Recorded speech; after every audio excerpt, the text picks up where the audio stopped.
enquanto ainda não temos filmagem, mas você pode ouvir as duas mensagens da série as duas mensagens que já passaram, né? Então você pode ouvir, basta entrar lá no YouTube, no canal da igreja. Só não repara a minha voz, tá? Porque a minha voz em gravação, irmãos, é só cantando.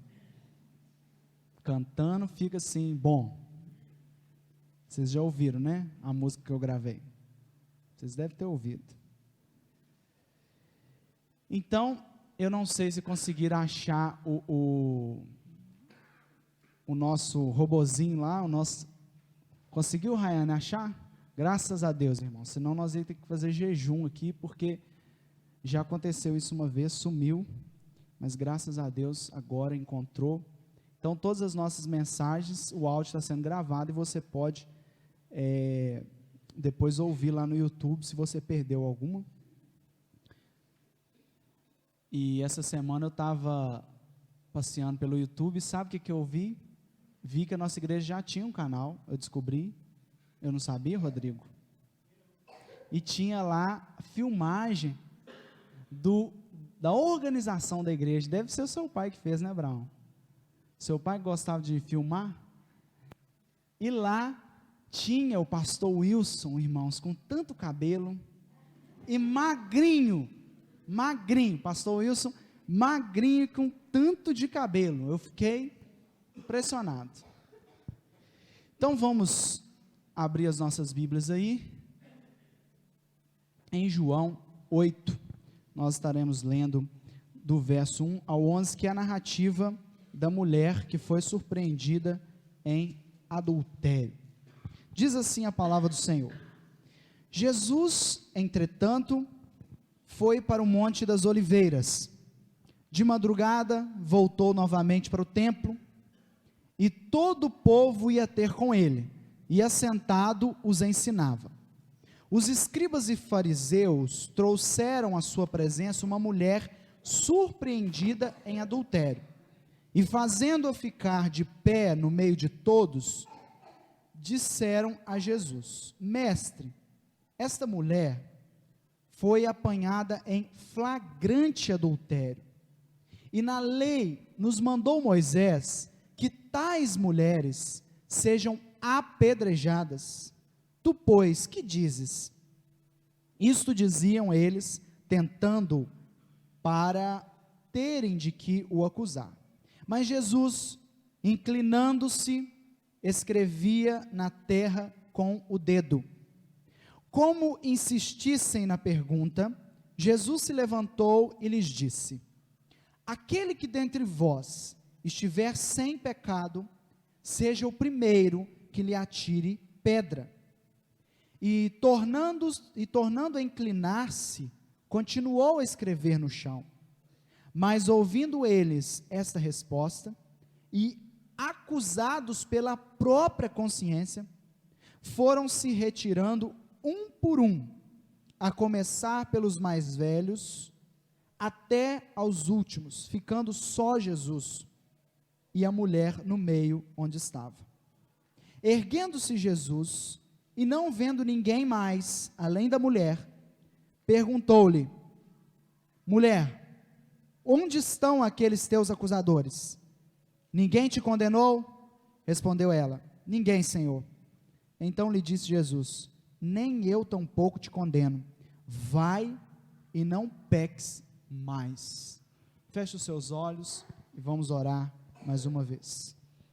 Deus eterno, Pai maravilhoso, nós queremos experimentar um pouco mais, desfrutar um pouco mais da Tua palavra, nós queremos aprender um pouco mais do Senhor, nós queremos pedir nesta noite que o Senhor venha de encontro às nossas necessidades, que o Senhor fale ao nosso coração, que o Senhor fale profundamente à nossa alma, para que nós possamos ser aquele povo que vive, desfruta a plenitude daquilo que o Senhor tem para nós aqui na terra. Nós queremos sim chegar lá no céu, mas nós queremos desde já aproveitar e usufruir de tudo que o Senhor tem para nós aqui na terra.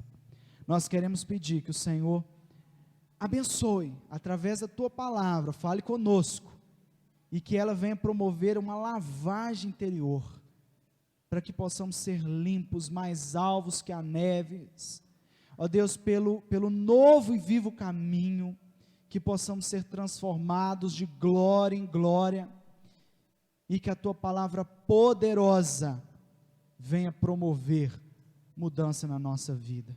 Nós oramos e te pedimos isso tudo, em nome do teu Filho Jesus.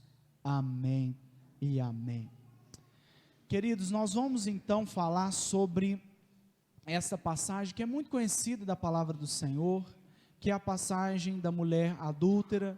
Nós já falamos sobre a culpa, já falamos aqui semana passada um pouco mais sobre o perdão, e nós estamos nessa caminhada aí sobre o perdão. Vamos falar essa noite sobre essa passagem que é muito conhecida da palavra de Deus, que é a passagem da mulher que foi surpreendida. Inclusive não é nomeado o nome dessa cidadã. Ela era uma pessoa desconhecida.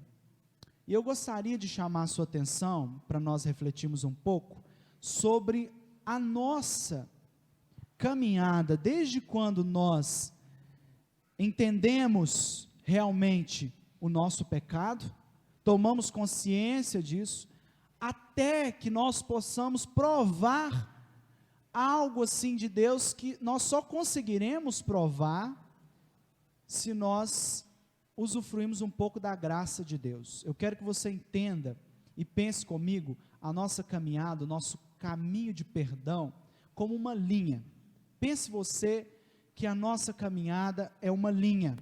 Do momento que você entende que você é um pecador, e essa ilustração vai claramente encaixar dentro do texto que nós vamos ler, que nós já lemos e vamos estudar. A primeira coisa que acontece é que nós tomamos consciência do nosso pecado. A primeira coisa, você toma consciência do seu pecado.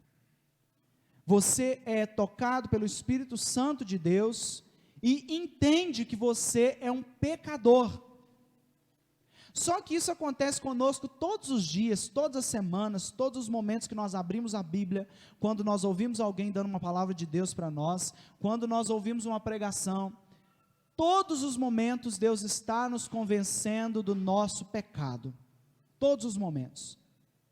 Mas você que ainda não tem um relacionamento com Deus, não tem um compromisso com Deus, e tem frequentado a igreja, você também tem uma consciência de pecado. A palavra de Deus fala que a nossa consciência nos acusa. Então, no momento que a consciência nos acusa, ela nos acusa através da lei de Deus, que aí nós passamos para essa segunda parte, a lei. Este é o papel da lei. A lei tem o papel de nos acusar, de revelar o pecado. Isso diz Romanos, isso diz também Calvino nas suas Institutas. Ele diz que a lei revela o pecado. Então antes você fazia uma coisa e você não sabia que aquilo era pecado.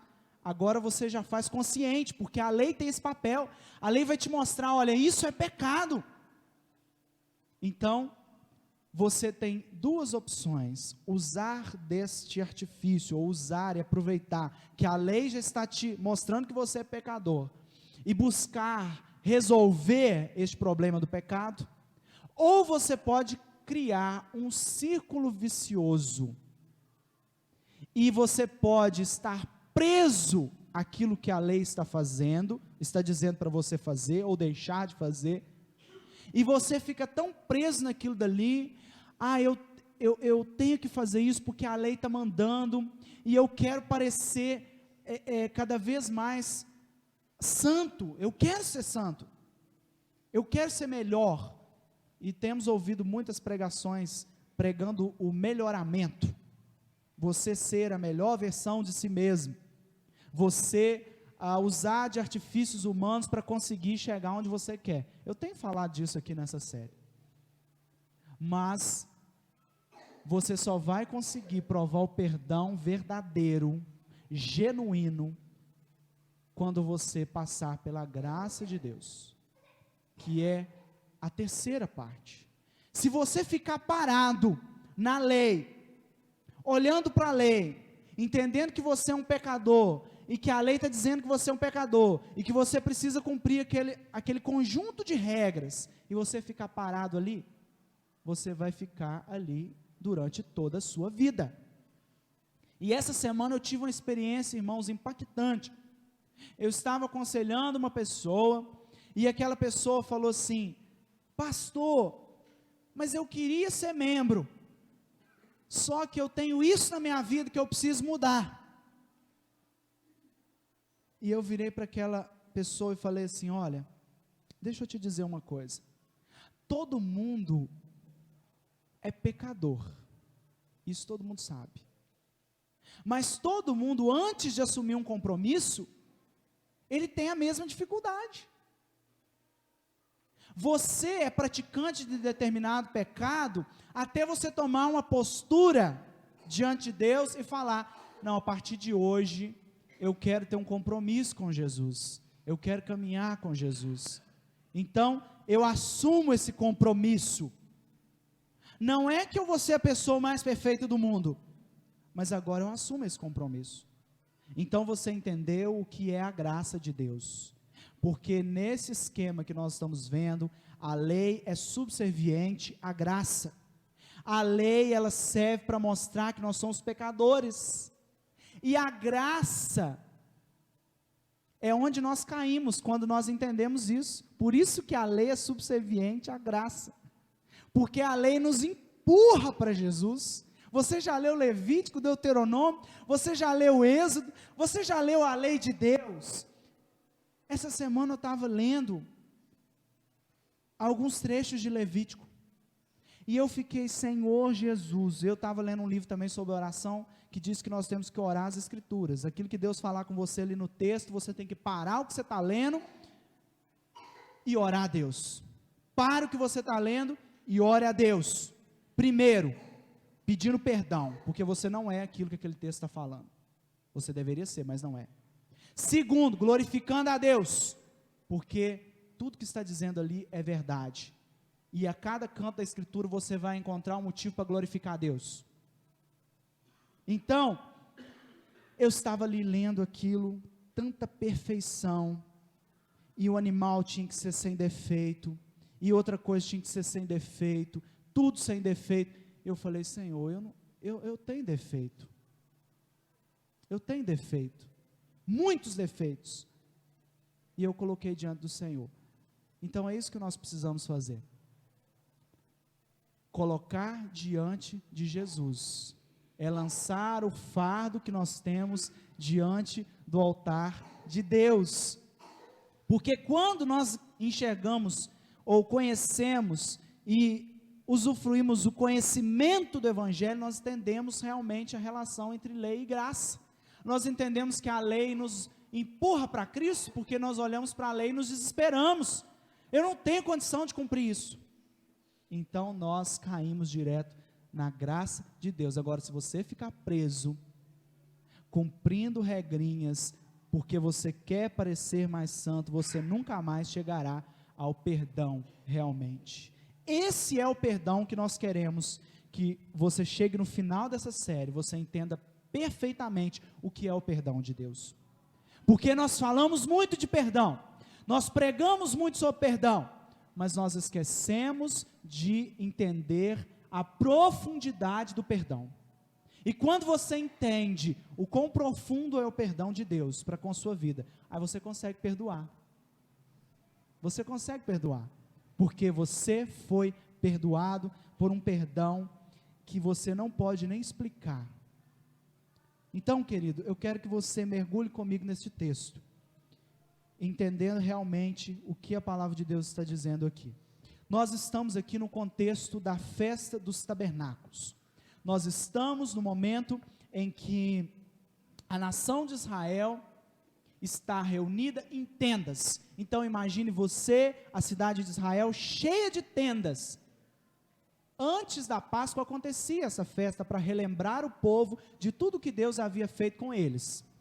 Deus trabalhou na vida do povo de Israel ali no Egito, e o povo saiu do Egito e viveu em tendas. Então a festa das tendas era para isso, para eles relembrarem tudo que Deus havia feito. Então Israel, Jerusalém estava cheio de tendas, e em uma daquelas tendas estava acontecendo uma coisa que este texto aqui registra.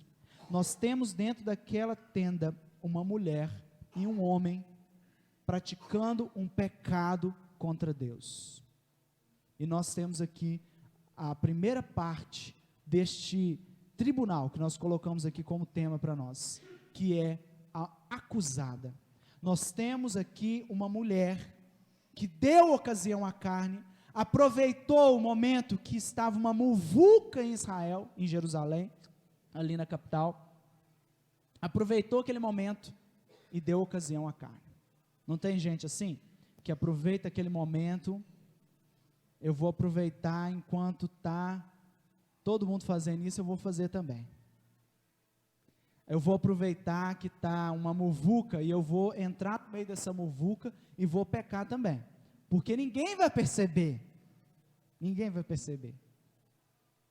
porque as pessoas estão preocupadas com outras coisas, só que ela não esperava que ela fosse ser pega, e nós precisamos entender muito bem o que esse texto diz, porque os religiosos, eu peço você que volte os seus olhos para o capítulo 7, o final do capítulo 7, nós temos aqui os guardas que haviam ido procurar Jesus, e eles voltaram de mãos vazias. A partir do verso 45 até o verso 53, o verso 53, que é o verso tão conhecido, né? Cada um voltou, cada um foi para a sua casa, é o que nós fazemos todos os domingos, depois do culto, é uma profecia que se cumpre todos os domingos, não é mesmo? Então, os guardas já estavam ali preparados para pegar Jesus, era plano dos religiosos, isso fazia parte de um conluio entre religiosos, a guarda do templo, todos estavam preparados para pegar Jesus. E o que acontece nisso tudo? Eles então surpreendem aquela mulher numa falta e cumprem a lei de Moisés. E o que dizia a lei de Moisés? Então nós chegamos a Levítico 20:10, que diz: se um homem adulterar com a mulher do seu próximo, será morto, e o adúltero e a adúltera também.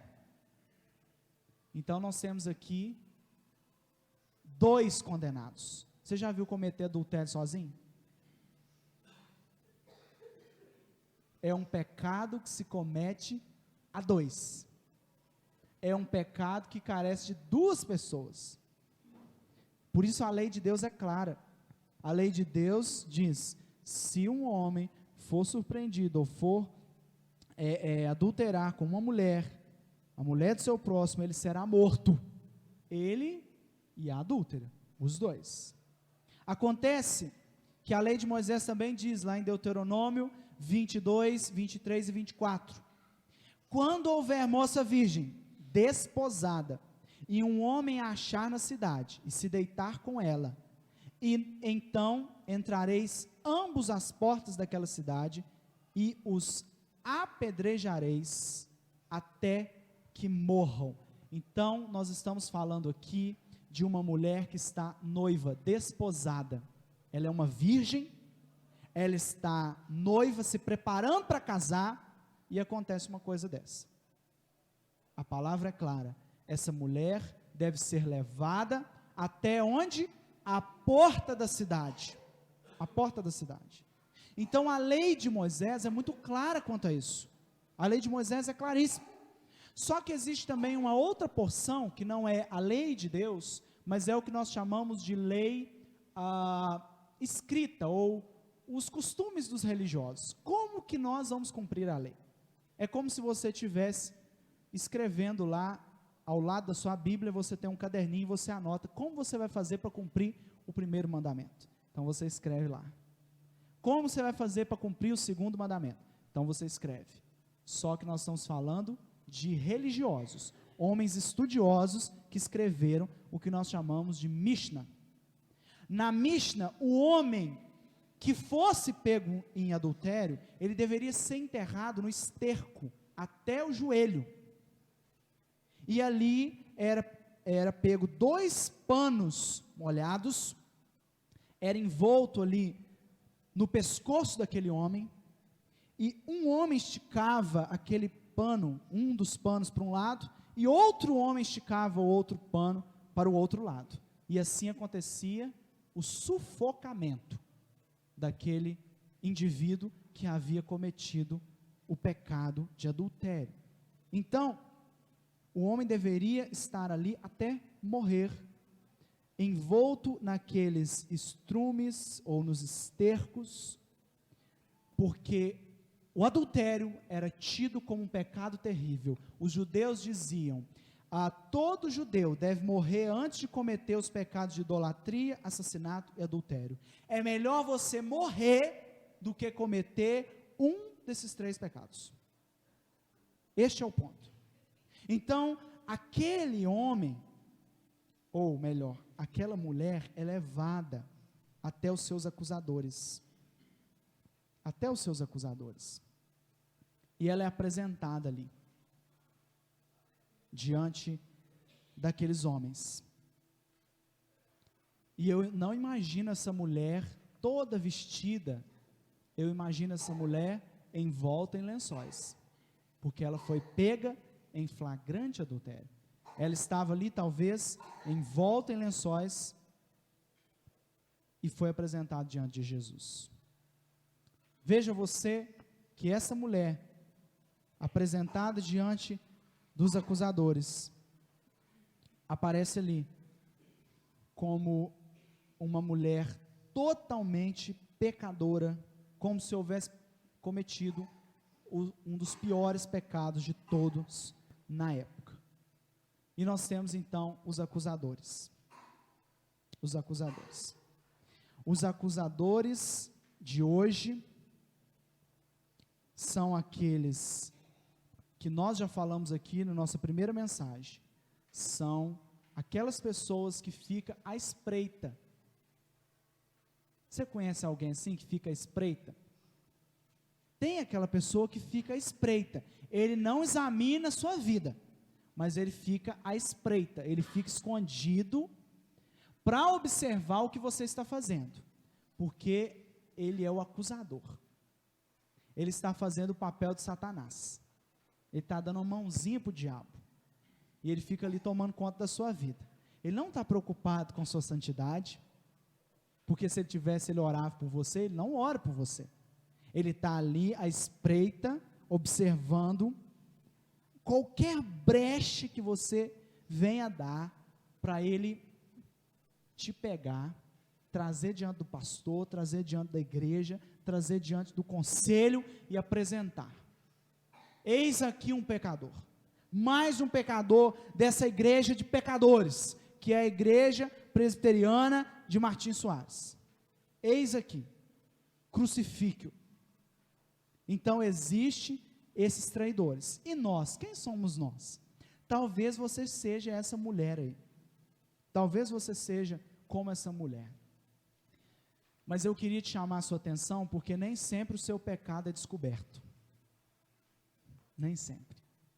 Nem sempre os nossos pecados são descobertos. Nós gostamos de postar no Facebook, né? A minha vida é um livro aberto. Será? Será que a nossa vida é um livro aberto? Será que as pessoas nos conhecem? E de fato não conhecem. Ninguém, nem talvez o seu esposo, a sua esposa, sabe todos os seus desejos e todas as suas dificuldades. E eu digo mais, ela não deve saber. Ele não deve saber. Por isso que você tem que derramar diante do altar de Deus. Talvez você seja então essa mulher que está ali, que foi pega, mas talvez você seja uma pessoa que ainda não foi exposta ainda não teve o seu pecado exposto diante das pessoas. Então nós partimos para a segunda parte desse texto, porque todo tribunal tem o acusado e tem também os acusadores, que são os promotores. Só que eu queria chamar a sua atenção, porque esses acusadores, esses promotores, eles tinham em mente algo muito claro. Eles não queriam, de maneira alguma, cumprir a lei de Moisés. Eles não estavam preocupados com isso. Como eu já acabei de dizer, os promotores de hoje também são assim. Eles não estão preocupados em cumprir a lei de Deus. Eles estão preocupados em expor as pessoas. Eles estão preocupados em botar a boca no trombone. Eles querem ver o circo pegar fogo. Eles querem ver tudo de ruim acontecer. E veja o que esses promotores fizeram. Eu quero que você volte para o versículo de número 6. Veja só. O texto é claro, como água. Isto diziam eles, tentando-o, para que tivessem de que o acusar. Esse é o objetivo dos acusadores. Então eles não estavam procurando um tribunal justo, eles não estavam procurando fazer a justiça, eles não estavam procurando cumprir a lei de Moisés, eles estavam procurando aparecer e pegar Jesus. Pegar Jesus dentro da lei de Moisés.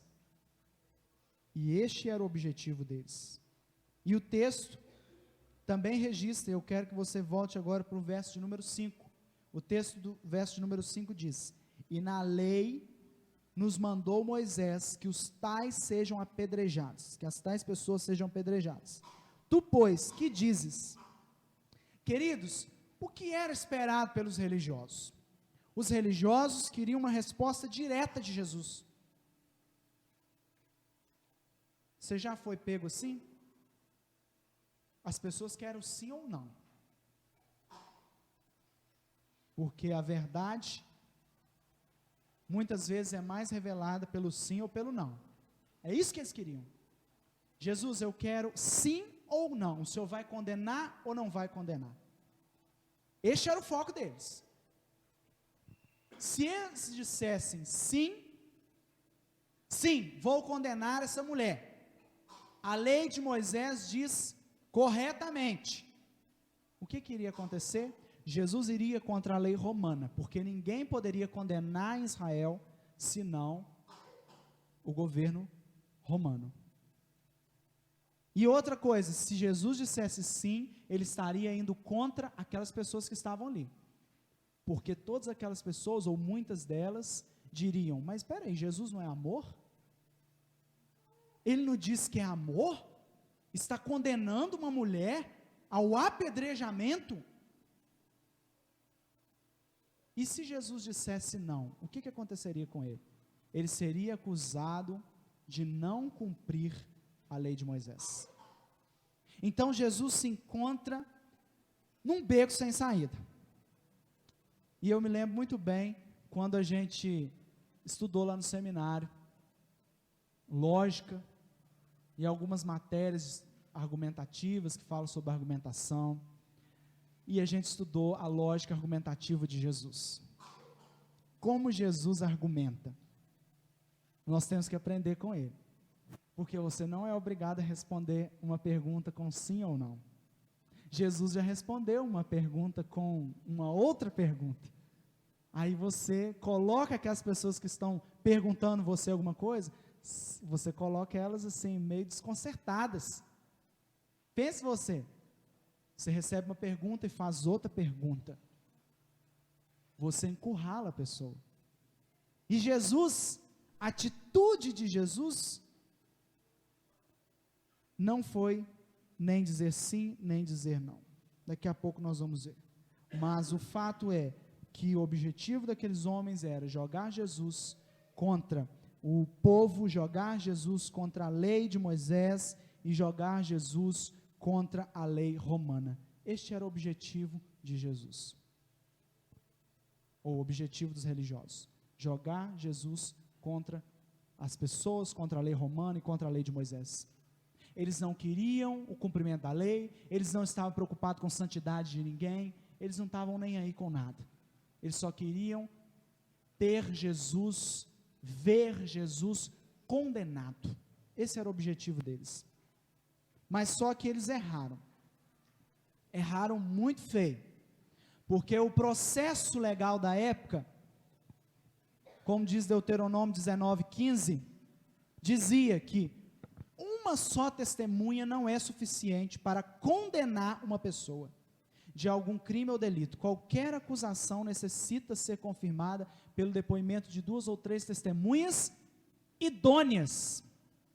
Então nós estamos falando de testemunhas idôneas. Cadê as testemunhas que esses homens trouxeram? Onde está? O processo de acusação deles estava equivocado.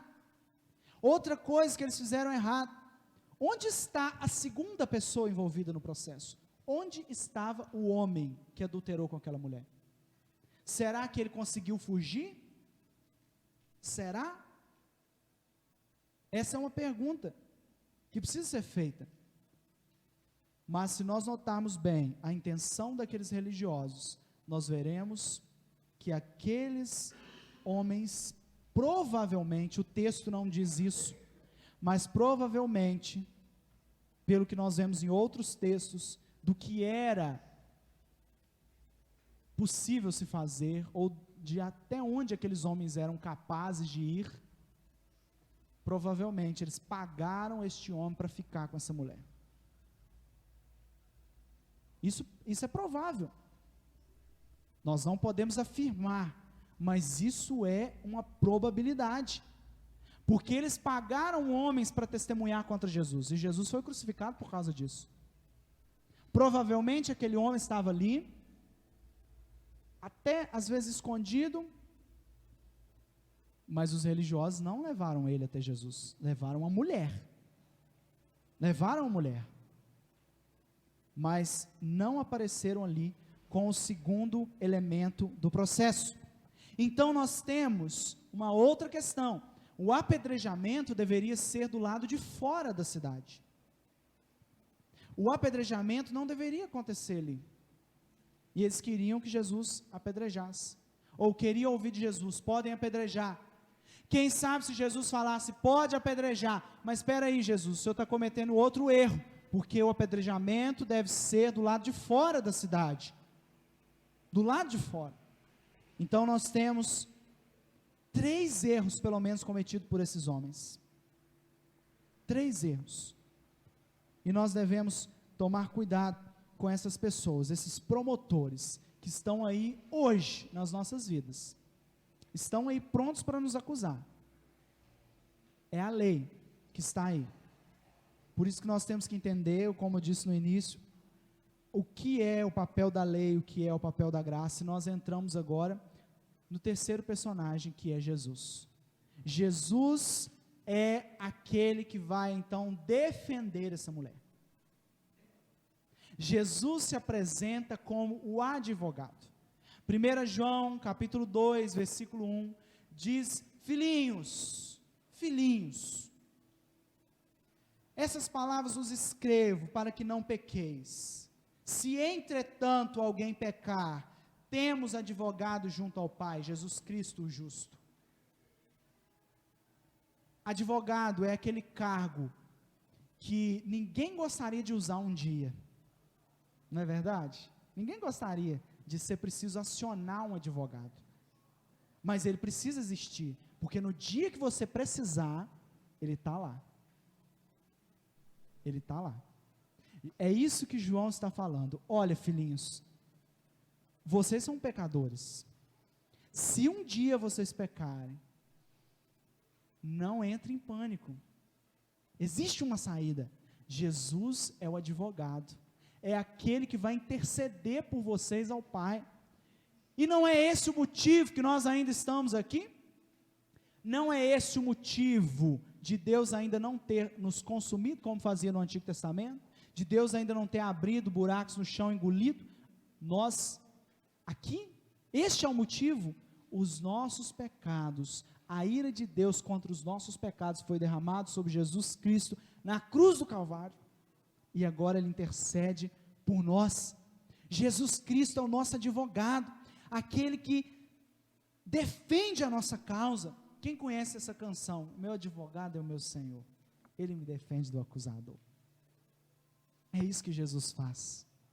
A lei está ali, fazendo o seu papel, mostrando para nós que nós somos pecadores, mas ela tem que cumprir também o seu segundo papel, mostrar para nós que nós temos que recorrer à graça, porque se não recorrermos à graça, não conseguiríamos cumprir isso.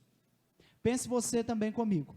O verso de número 6 diz que Jesus então agachou ali e escrevia com o dedo na terra. O que será que Jesus escrevia?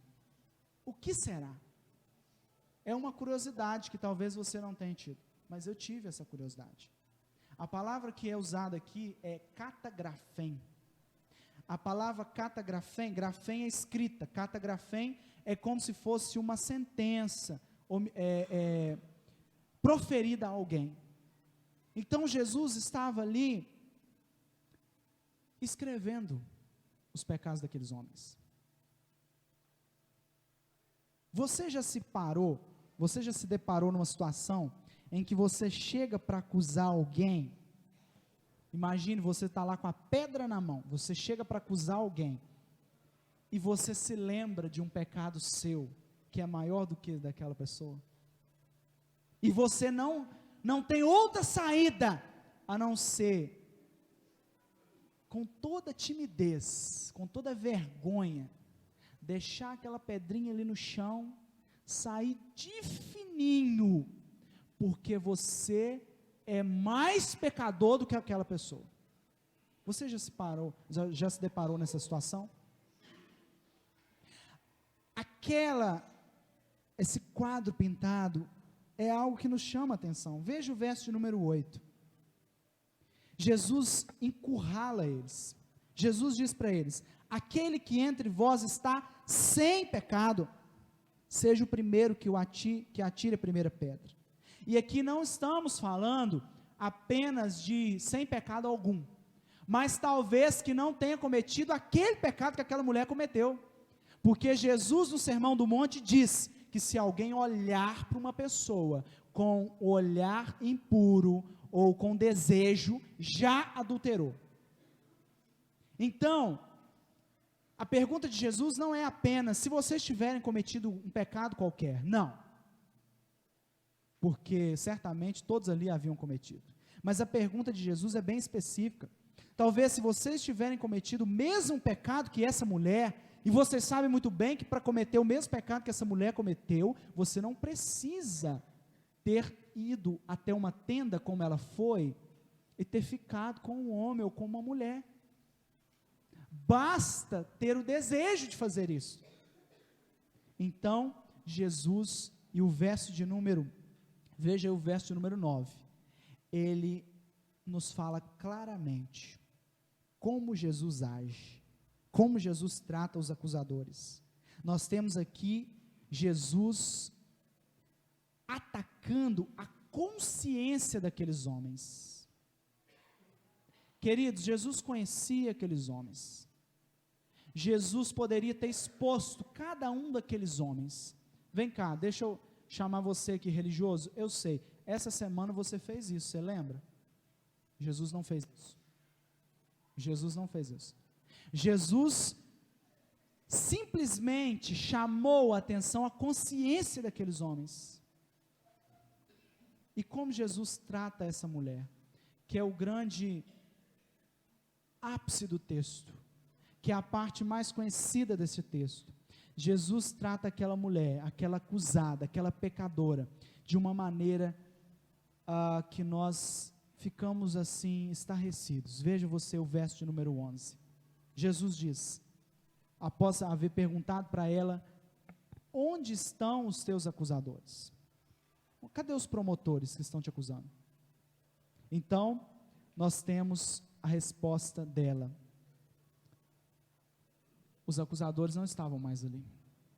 E Jesus diz para aquela mulher: nem eu tampouco te condeno, vai e não peques mais. Querido, nós precisamos entender muito bem, porque nós estamos vivendo também dias de libertinagem. Nós estamos vivendo dias de libertinagem. Nós estamos vivendo dias do seguinte: não, Deus é amor, você pode fazer qualquer coisa, Ele vai te perdoar. Então nós estamos nesse contexto. Então nós temos que tomar muito cuidado ao enxergar esse texto, ao entender esse texto, porque Jesus, na verdade, não está aqui passando a mão no pecado, ou dizendo assim: olha, queridos, vocês podem fazer o que vocês quiserem a partir de hoje. Jesus é claro. Primeira coisa, ele diz: eu não te condeno. A graça de Deus, ela vem para nos dar uma segunda chance. É para isso que a graça de Deus veio. A graça de Deus, a graça de Jesus, ela veio para nos dizer: existe uma saída. E o dilema de todo crente, e também daqueles que estão começando a caminhada cristã, é realmente aquele dilema: gente, por que Deus me escolheu? Eu sou muito pecador. Por que eu estou ali na frente, louvando a Deus, no grupo de louvor? Por que eu estou ali na frente, pregando a palavra? Por que eu estou fazendo isso ou aquilo na casa de Deus? Eu não tenho condições de fazer isso. Este é o grande dilema do crente que foi tocado pelo Espírito Santo de Deus.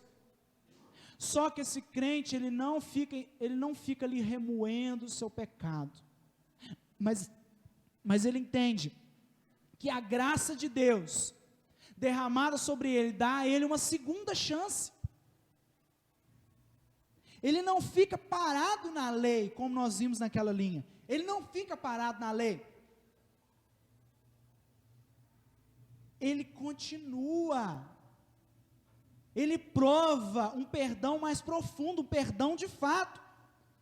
Porque quem fica na lei é aquelas pessoas que estavam no Antigo Testamento, que ofereciam o sacrifício era apenas sombra, o sacrifício apenas cobria ali, ou pelo menos remediava ali, mas o que perdoou mesmo o pecado daquele povo do Antigo Testamento foi o sangue de Jesus, não foi o sangue de bodes e de animais, foi o sangue de Jesus. Quem creu que Jesus viria foi salvo. Então, se você ficar preso na lei nesse sentido, você ficará ali achando que consegue cumprir ali no Antigo Testamento. Você estará no Antigo Testamento, você estará neste período obscuro da história, em que aquele sacrifício não cobre pecados, e Jesus diz para ela: vai, que significa receba uma nova chance na sua vida. E ele diz mais: não peques mais. Ele não está aqui no sentido de rechaçar aquela mulher, ele está dizendo o seguinte: agora você pode ser livre. É isso que Jesus está dizendo para ela. Agora você pode provar a liberdade.